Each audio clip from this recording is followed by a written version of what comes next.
মিঠাপুকুর ঘনত্ব কুয়াশার কারণে একে অপরের এক বাস দুর্ঘটনায় আহত কয়েকজন।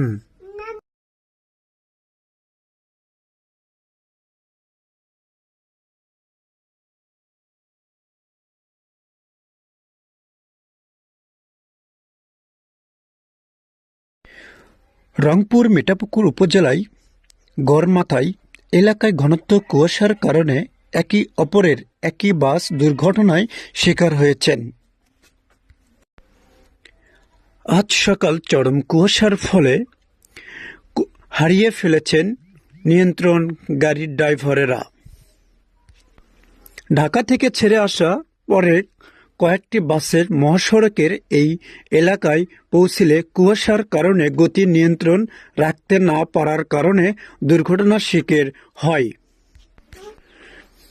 এতে করে বেশ কয়েকজন আহত হয়েছেন বলে জানা গেছে।